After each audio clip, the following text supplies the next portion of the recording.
बिस्मिल्लाहिर्रहमानिर्रहीम। इय्याका नअबुदु व इय्याका नस्तईन।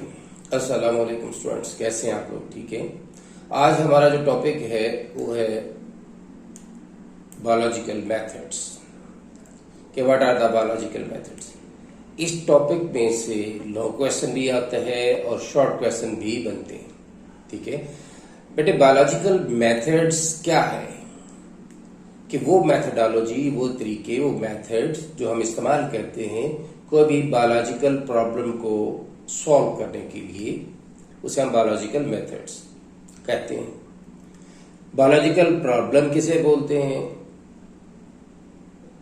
प्रॉब्लम होता है बेटे any deviation from the normal. Any deviation from the normal is known as problem. आम जिंदगी में भी ऐसा ही है कि जो नॉर्मल रूटीन में चल रही है उससे हट के जो हो तो हमारे लिए उसे हम प्रॉब्लम बोलते हैं, हमारे लिए वो प्रॉब्लम होता है। ठीक है। तो अब लिविंग ऑर्गेनिज्म में किसी भी प्रॉब्लम आ जाए, कोई नॉर्मल प्रोसेस से हट जाए तो उसे हम बायोलॉजिकल प्रॉब्लम बोलते हैं। ठीक है।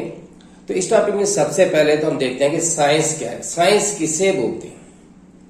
साइंस एक सिस्टमेटाइज्ड नॉलेज है। Science is a systematised knowledge. ठीक है।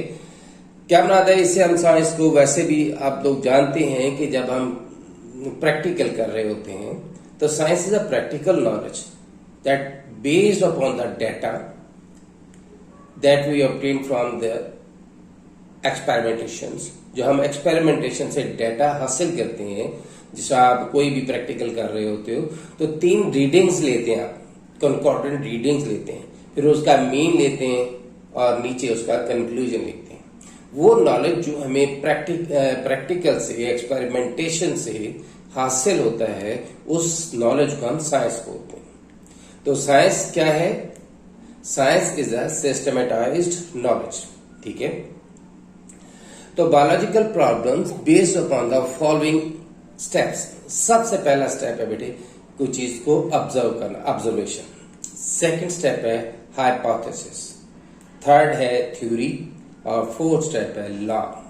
ठीक है। ये 4 स्टेप्स है। ठीक है। इसमें हम हाइपोथेसिस को ये भी देखते हैं कि कैसे बनाए जाते हैं, वो एक अलग है, लेकिन स्टेप जो है हाइपोथेसिस है। तो these are the 4 step. The first step is observation, second is hypothesis, and the third is theory, and the fourth is law. Now the first step, observation. The first of all, what is the observation? Observation होती क्या है, किसे कहते हैं? मुशाहदा किसे बोलते हैं? जो हम कोई भी चीज नेचर में फील करते हैं, महसूस करते हैं, ठीक है, उसे हम ऑब्जर्वेशन बोलते हैं। यानी feel something from the nature is known as observation. जो आप नेचर में ऑब्जर्व कर रहे हैं, ठीक है। तो ऑब्जर्वेशन क्या है? Feel something from the nature. ठीक है। These observations are made with the help of 5 senses. ये हम जो हमारे एहसास है, जो हम फीलिंग्स करते हैं, जो हम कोई चीज को महसूस करते हैं, वो हम 5 सेंसेस की मदद से करते हैं। या तो हम उसे देख सकते हैं, सुन सकते हैं, स्मेल कर सकते हैं, टेस्ट करके या टच करके। So these are the 5 senses with the help of which we made the observations. ठीक है कि इनकी मदद से हम ऑब्जर्वेशन बनाते हैं। तो हमने क्या बोला बेटे कि observations are made with the help of 5 senses that are vision, hearing, smell, taste, touch. ये भी शॉर्ट क्वेश्चन आता है कि write the name of the 5 senses with the help of which we can make the observations। जिनकी मदद से हम observations बना सकें, उनके नाम लिखें। तो आपने ये 5 नाम लिखने हैं। कौन कौन से? रिवाइज करें आप। पहला क्या है? शाबाश, हाँ ठीक है, विजन। दूसरा हियरिंग, थर्ड शाबाश स्मेल, हम सूंघ सकते हैं, टेस्ट कर सकते हैं, एंड लास्ट इज टच। तो these are the 5 senses with the help of which we can make observations. Okay. अब हम observations बेटे 2 तरह की हैं। There are 2 type of observation. एक है quantitative और दूसरी है qualitative. तो there are 2 type of observations, quantitative यानी मिकदारी, क्वालिटेटिव, मेयारी, ठीक है।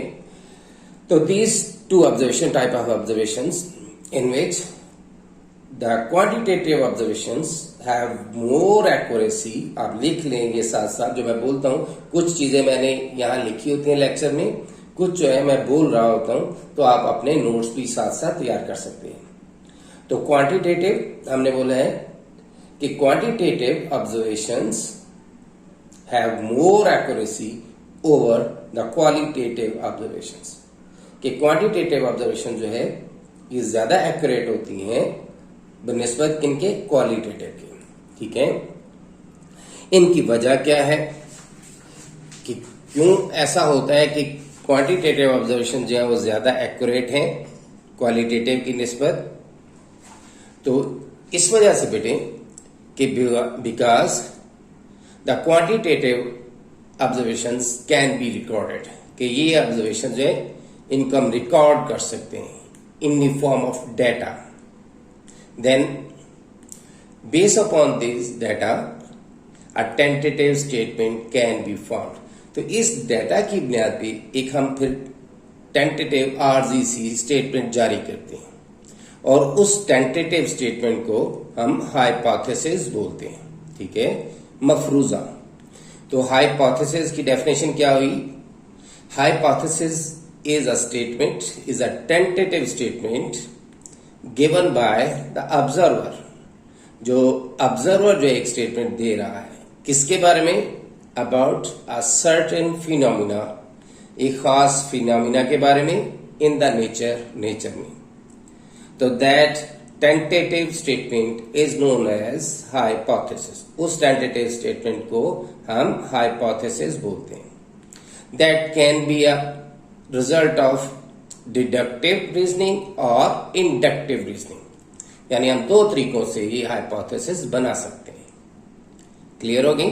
तो पहले जो डेफिनेशन मैंने बेटे बताई थी वो क्लियर हो गई है। एक दफा फिर मैं बोलता हूं उसे, हाइपोथेसिस की डेफिनेशन क्या है? हाइपोथेसिस एक ऐसी स्टेटमेंट है जो कि ऑब्जर्वर जो है किसी भी नेचर में फिनोमिना के बारे में दे रहा है, उस स्टेटमेंट को हम हाइपोथेसिस बोलते हैं, जो सही भी हो सकती है और गलत भी हो सकती है। इसके बाद हम एक्सपेरिमेंटेशन से उसे टेस्ट करेंगे, ठीक है, क्या ये स्टेटमेंट सही है या कि गलत है। अब हमने हाइपोथेसिस बनाने के तरीके, ये बहुत इंपॉर्टेंट लॉन्ग क्वेश्चन है कि हम हाइपोथेसिस दो तरीकों से बना सकते हैं, एक डिडक्टिव रीजनिंग और second is inductive reasoning. Deductive reasoning क्या है और इंडक्टिव रीजनिंग क्या है, अभी हम देखते हैं।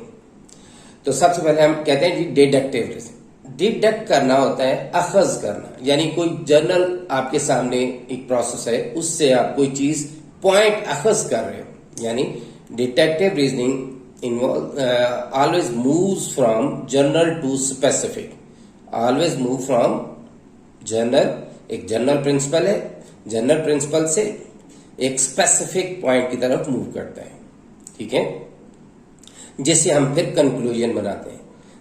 It involves the formation of conclusion from general principle. तो ये जो हमने कंक्लूड किया है, नतीजा अखज किया है जनरल प्रिंसिपल से, उसको हम डिडक्टिव रीजनिंग बोलते हैं। और इसमें हमेशा एफ और देन ये वर्ड जो है आमतौर पर इस्तेमाल किए जाते हैं। हम डेली रूटीन में भी यही इस्तेमाल करते हैं कि अगर ये ऐसा है तो सेकंड सेंटेंस का सेकंड पार्ट तो से स्टार्ट होता है, तो फिर इसका मतलब ये है, ठीक है। तो इसी तरह इंग्लिश में भी if and then frequently used to form the testable hypothesis, कि वो हाइपोथेसिस जिसको हम टेस्ट कर सकते हैं वो हम यूज करते हैं। मसलन फॉर एग्जांपल, अगर हम ये एक्सेप्ट करें बेटे, if we accept that all birds have wings, कि तमाम परिंदों के पर होते हैं, एंड और ये भी बात करें कि स्पैरो एक बर्ड है, स्पैरो एक परिंदा है, तो अब सेंटेंस का दूसरा हिस्सा शुरू होता है। तो फिर क्या मतलब है इसका कि अगर स्पैरो बर्ड है तो ऊपर हम कह चुके हैं, एक्सेप्ट कर चुके हैं कि तमाम बर्ड्स के पर होते हैं। तो फिर अगर स्पैरो बर्ड है तो ऐसा हमने रिजल्ट कंक्लूड किया क्या कि स्पैरो के भी विंग्स हैं, स्पैरो है विंग्स। ठीक है, तो अगर स्पैरो बर्ड है और बर्ड्स के तो पर होते हैं, तो फिर इसका मतलब है स्पैरो भी पर रखती है। ओके, तो पहला क्या हुआ बेटे example, if we accept that all birds have wings and sparrows are birds, then sparrow have wings, कि स्पैरो के भी विंग्स हैं। दूसरी एग्जाम्पल जो आपकी बुक में कोट की गई है वो है कि अगर हम ये एक्सेप्ट करते हैं, if green plants produce glucose या synthesize glucose in the presence of light, कि अगर ग्रीन प्लांट्स को लाइट में रखा जाता है तो वो फोटोसिंथेसिस के अमल के थ्रू ग्लूकोज बनाते हैं। ठीक है, देन ग्रीन प्लांट्स को अगर हम, इसका मतलब है कि ग्रीन प्लांट्स को अगर हम लाइट में नहीं रखेंगे, डार्क में रख देंगे, तो वो ग्लूकोज नहीं बनाएंगे। Then green plants will not form glucose when placed in the dark, जब उन्हें हम डार्क में रखेंगे तो फिर तो इसका मतलब है कि वो ग्लूकोज नहीं बनाएंगे। ठीक है, कि अगर आप कहते हो कि ग्रीन प्लांट जो हैं लाइट की मौजूदगी में ग्लूकोज बनाते हैं, तो फिर तमाम ग्रीन प्लांट्स जब उन्हें डार्क में रख देंगे ग्लूकोज नहीं बनाएंगे। तो सर ये दो एग्जाम्पल दी। तो डिडक्टिव रीजनिंग क्या होती है, ये देखिए जनरल प्रिंसिपल से स्पेसिफिक की तरफ हम मूव करते हैं। ठीक है, अब हम बात करते हैं बेटे इंडक्टिव रीजनिंग की। इंड्यूस करना, किसी जनरल चलती हुई चीज में किसी चीज को इंडक्ट कर देना, दाखिल कर देना, तो ये उसका रिवर्स होगा, यानी move from specific to general. पहले क्या था, जनरल टू स्पेसिफिक। अब हम बात कर रहे हैं कि हम वापस जा रहे हैं, स्पेसिफिक टू जनरल जा रहे हैं। किसी एक खास काम में पता है तो उससे हम नतीजा जो है अखज कर रहे हैं। ठीक है, तो inductive reasoning always moves from specific to general. Examples, if we know that sparrows have wings, अगर हमें ये तो मालूम है कि स्पैरोज के पर होते हैं और ये भी पता है कि स्पैरो बर्ड है। ठीक है, और ईगल भी बर्ड है, पैरट भी बर्ड है, हॉक भी बर्ड है, क्रो भी बर्ड है, ये सारे बर्ड हैं और इनके पर हैं। तो जब अगर इनके पर हैं और ये बर्ड हैं तो हम ये कह सकते हैं then all birds have wings. ठीक है, हम कहते हैं जी स्पैरो का हमें पता है कि वो बर्ड है और उसके तो पर हैं। दूसरे इनको हमने सपोज देखा नहीं, ईगल है, पैरट है, हॉक, क्रो, लेकिन हमें किसी ने बताया कि ये सारे के सारे बर्ड्स हैं। तो फिर हम इससे नतीजा अखज कर सकते हैं, if all these are birds then they would also have wings, तो ये फिर सारे ही विंग्स भी रखते होंगे। ठीक है, अगर स्पैरो बर्ड है और के पर हैं तो फिर हम कह सकते हैं कि हो सकता है फिर सारे बर्ड्स के पर होंगे। हमने स्पेसिफिक से जनरल की तरफ मूव किया। ठीक है, तो ये क्या है, इंडक्टिव रीजनिंग। ये बेटे लॉन्ग क्वेश्चन आता है। ठीक है, कि how can you make the hypothesis through the deductive और इंडक्टिव रीजनिंग। शॉर्ट क्वेश्चन के तौर पे भी पूछा जा सकता है और लॉन्ग क्वेश्चन में भी आ सकता है। ठीक है, नेक्स्ट बेटे शॉर्ट क्वेश्चन है, वो हम नेक्स्ट जो लेक्चर है उसमें देखेंगे। वो भी शॉर्ट क्वेश्चन के तौर पे आता है कि write down the 5 other ways to form the hypothesis. अगर ये क्वेश्चन पहले वाला आए कि डिडक्टिव और इंडक्टिव रीजनिंग लिखें तो इनके साथ आपने ये नहीं लिखना। ठीक है, ये इनसे अलग है, वो आमतौर पर मोस्टली जो है शॉर्ट क्वेश्चन के तौर पे आता है। ठीक है, वो फिर इंशाल्लाह हम नेक्स्ट लेक्चर में वो डिस्कस करेंगे और थ्योरी और लॉ का कंपैरिजन भी करेंगे। ठीक है, तब तक के लिए बेटे मुझे इजाजत दें, इंशाल्लाह नेक्स्ट लेक्चर के लिए फिर हाजिर होऊंगा। तो अल्लाह ताला आपका हामी व नासिर हो, आपको कामयाब करे। लास्ट पे आपको रिमाइंड करता जाऊं चैनल को सब्सक्राइब करो, बेल आइकन का बटन प्रेस करें, लाइक करें, ताकि आपको रूटीन में ये मेरी वीडियोस जो है वो मिलती रहे। अस्सलाम वालेकुम बेटे।